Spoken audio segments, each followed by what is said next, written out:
Hello everybody and welcome to Early Access Podcast, episode 82. I'm your host, and I don't know why this is playing. Hold on, let me pause this.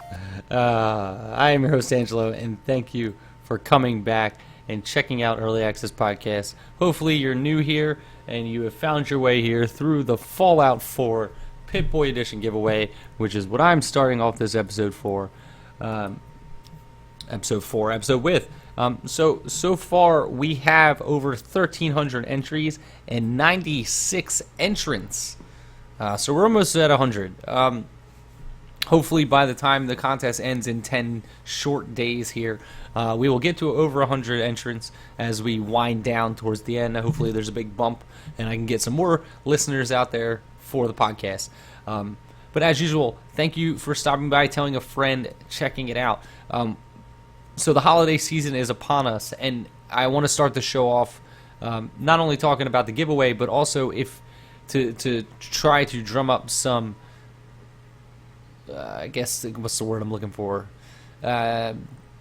Click-through, I guess. If you're shopping online and you're going to be shopping within the next week or so, please click through the Amazon banner on earlyaccessmedia.com, bookmark it. Use that for all your purchases throughout the holiday season. It really does help out the show. I know a lot of people don't talk about it, and I don't know if I'm not allowed to talk about it, but it's like about a 4% kickback on anything that you purchase. So every purchase that you make, it essentially gives 4% or so back to whoever you use the affiliate link for. So it really does add up over time. So the more of you I can get to use the affiliate link on the website, the better. So go do that if you want to support the show. That's the best way you can do it. It doesn't cost you anything, and it's an easy way to get out in front and support the show.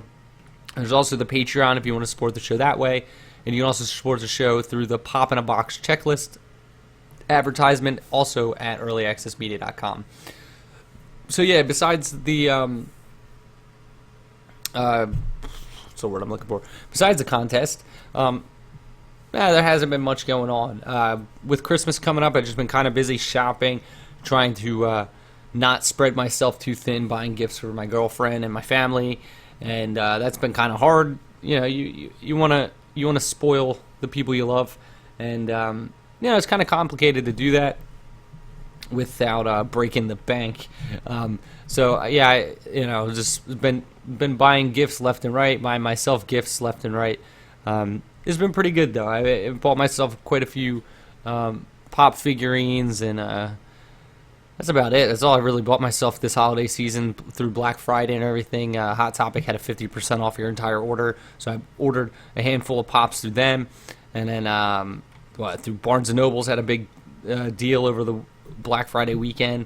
What else did I buy? Recently I bought some figures through Pop Culture, which is an Australian website, which if you don't know and you're a pop collector, Pop Culture does, basically they sell all their figures at retail, and you can order them from them, and they get some of our exclusives, some of the San Diego Comic-Con, the New York Comic-Con exclusives like that, some of the rare figures that are actually worth far more than the retail value, but since they're a first line distributor over in Australia, they tend to sell everything at retail.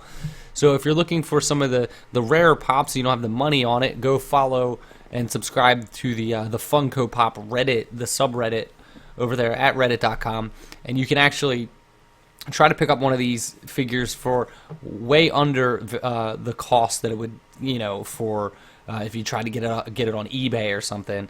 I know this isn't Popcast, but it's good information to have. If you follow that subreddit, people tend to post when stuff comes up that pops up on that website in particular. Like for instance, I got a Bane figure from The Dark Knight, and it was selling for retail on there, so it was about $12 plus shipping. It was less, like right around $20, but the figure is worth somewhere between $50 and $70. So you can get some rarer figures for retail. The thing is, they get them in small batches. They don't always have them, but when they do, you can jump on it and try to jump in and grab those deals while they're up. So I just got done playing one game. I played one game since last episode. So last episode I played Utopia 9. This episode, I literally just uploaded this video to the YouTube channel, Early Access Podcast on YouTube. And it's Warhammer 40k Dark Nexus Arena. Now, this game is as bad as the user reviews indicate. So it's got 56 reviews, 35% positive. You can put mine in there for a negative review. So it's an early access game that's free to play. It's another licensed 40k game. So recently there's been a lot of 40k games that have been out there. I don't know what the deal is with the license, but it seems like everybody can make a 40k game and just put it out there. If you go watch the video, it's literally my first look. I just installed it before that video, and it's my first 20-ish minutes of playing the game. I tried the quick jump in. I just jumped in to try to play it a little bit. And it's just sloppy. I understand it's an early access game, but there's no direction. It doesn't explain anything really. To be fair, it was my first time playing it, but it just doesn't feel good. You play League of Legends or you play Dota, they feel like a MOBA. There's something about it. Even Heroes of the Storm in Alpha was way more polished. And again, I understand Blizzard has a lot more money, so their Alpha is way further along than some other companies. But this game, it just doesn't feel good. There's something about it. It doesn't explain anything very well. So you can jump in with quick match. There's 10 different characters right now. It breaks down the same way as every other MOBA. It's like, this is the defense of the character, the offense, blah, blah, blah. And you can jump in and just kind of play like an ongoing match, kind of like in like Counter-Strike Go, where there's just open public games that you're jumping into. And then you can also try to start a game, which runs through the whole 10 players must click yes to accept the match, like other matchmaking services. I tried twice towards the end of the video, and it failed both times, and I gave up. I just didn't have any interest in it.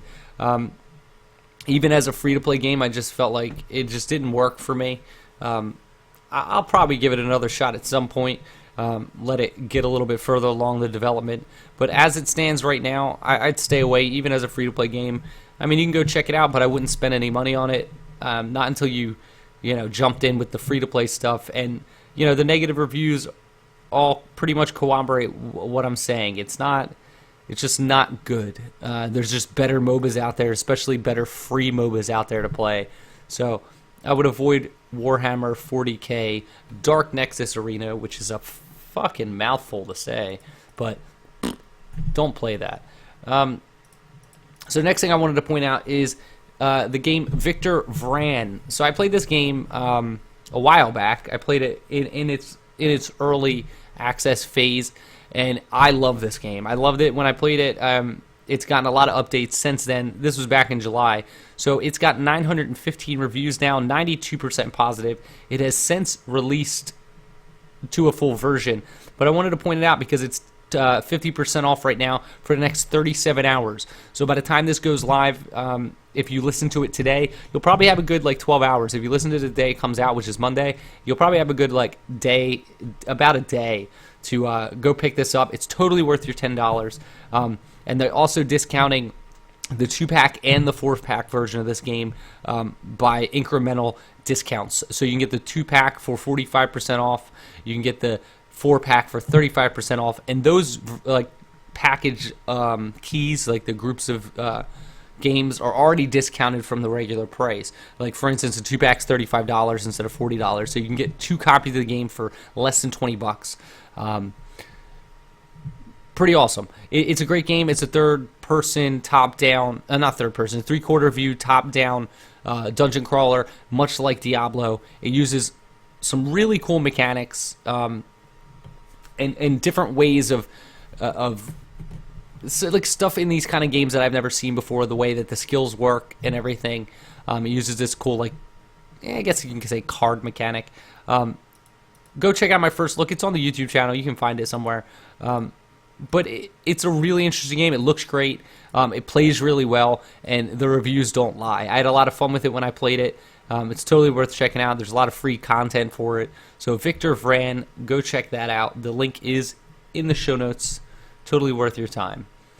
So the next game I wanted to point out is a game that I actually reached out to these guys when this game was in early access, and I'm kind of disappointed that I never got a hold of it because it seems like it's doing really well. So this game is called Nuclear Throne, and it came out on the 5th, so 4 days ago, and this is by Vran, which is weird because these guys actually got me a key to a game before. Got a key to me for a game before, but it's 4,100 plus reviews, overwhelmingly positive with 97% positive. It's $12. It just launched 4 days ago. I still want to suggest checking this game out. It's a top-down pixel art style twin stick shooter. It looks fucking awesome.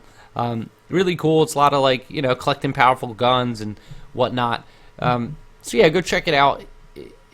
It's got enough positive reviews for a small indie title. Totally worth your time, I'm sure. So go check that out. It looks like a lot of fun. Like I said, I'm disappointed though that I didn't get a chance to take a look at it before it came out. But here it is, doing really well. According to this video, it's coming to all the platforms as well. Let's see, what is it? What does that say? It says, let me see. I'll stop skipping past what I'm trying to read. PS3, PS4, PS Vita, and an Xbox One. So both PlayStation consoles, the PlayStation handheld, and the Xbox One. It's also available on PC, Mac, Linux. I don't know if it's available on those platforms yet. But yeah, twin stick shooter roguelikes. Go check it out. It's always a good thing. Links in the show notes for that as well. So other than that stuff, I pulled two other games for you guys. So the first one is a new released early access game. It's called Groundbreakers. So let me back this up a little bit. So it's got 5 reviews, all of which are positive. It came out December 7th. It is $10 in early access. Now, this is a turn-based strategy game with some crafting, and it's like a little indie crafting strategy game. So you're playing on a three-quarter view grid-based map. It says it's non-linear multiplayer, but so it's a turn-based strategy game though. It looks pretty cool. You're building all your your characters that you're playing, you're using. It combines some features in a pretty unique way. This is all based off of just what I'm reading and what I've watched. It looks pretty interesting though. I haven't seen anything quite like it, the way that it combines the crafting aspect of building your own pieces, I guess you would say, or your own characters or heroes or monsters for your strategy game. So it does some pretty cool things with that. However, how far how it plays, I'm not sure. There's a couple reviews up, so if you want to go read through those reviews, you can go check those out. But $10 price point fits in pretty well, so you can go check that out. It looks pretty awesome.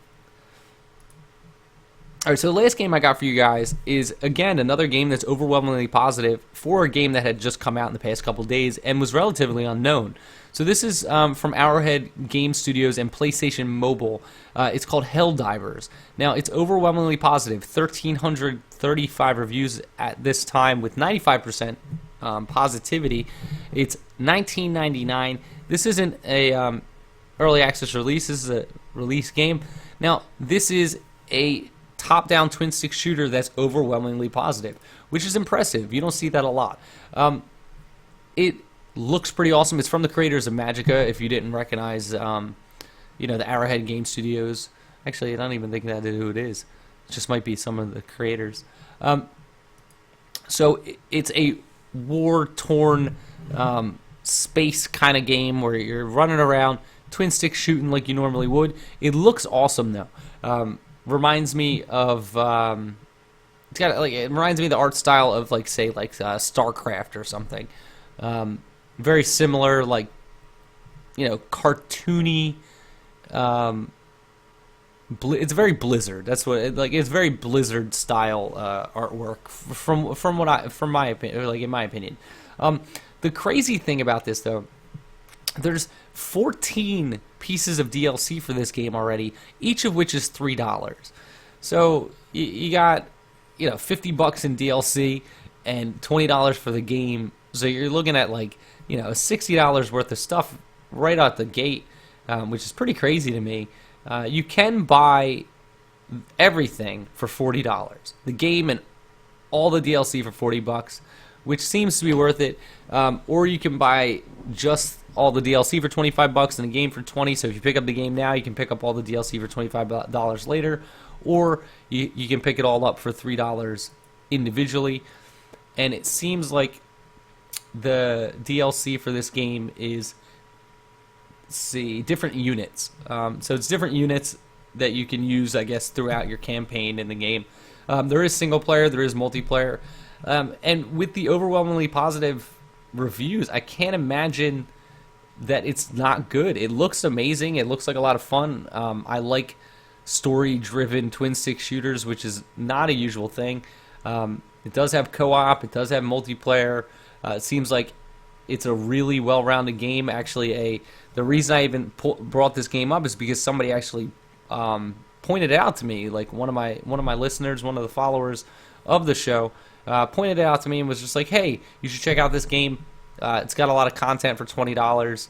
And as I've delved deeper into the game, I agree. It looks amazing. It looks like it's got a lot there. And then I saw the reviews for the game, and I was like, well, I mean, it's got to be on to something with that.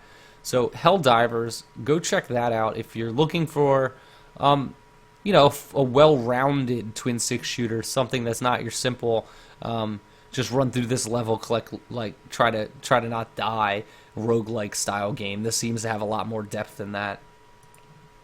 But that's going to do it for this episode, guys. I want to thank you again for listening. Don't forget, check out the Fallout Pip-Boy Edition giveaway.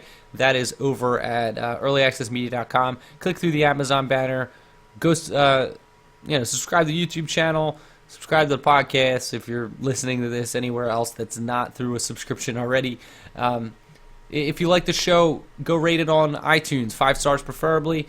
Let me know what you think. Email at earlyaccesspodcast.com if you have any questions or comments or anything like that. If you have any, any suggestions for games that you'd like to see me take a look at, click through the pop in a box checklist at the bottom of the page as well. If you're keeping track of your pops that way. But other than that, guys, I want to thank you for listening, and have a good weekend. I will see you guys for the next show. If this music wants to play. Doesn't seem to.